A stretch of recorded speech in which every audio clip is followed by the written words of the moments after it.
In this video, I'm going to show you how you can fix this. Your browser is managed by your organization. This will appear if you try and change something that you can't, because it will say it's managed by your organization. This is a very quick fix, so let me show you how. So I'm going to put this in the description below. What you need to do is first copy the first link here and go ahead and paste it in Google Chrome. That will take you to this window, and if you see a policy name here, we can go ahead and remove this and essentially remove any problems managed by your organization. So just double check that you've got this issue, and if you have this policy, we can remove it.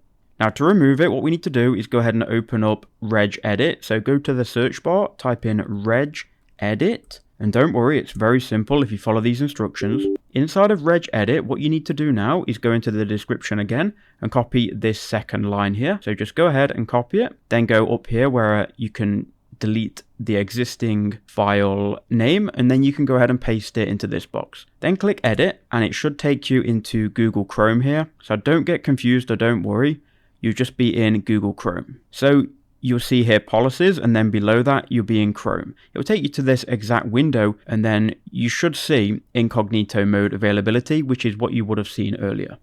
What we can do under this policies section in Google Chrome is right click, and you can just simply delete this policy. So we're deleting the folder of this policy. So now it's gone for good. Now we can close out of Chrome and reopen it. So now we've got Chrome open again. If I go to the three dots, as you can see, it now no longer gives us this issue, and it will be fixed for you. So I hope that video helped. Let me know in the comments if it did.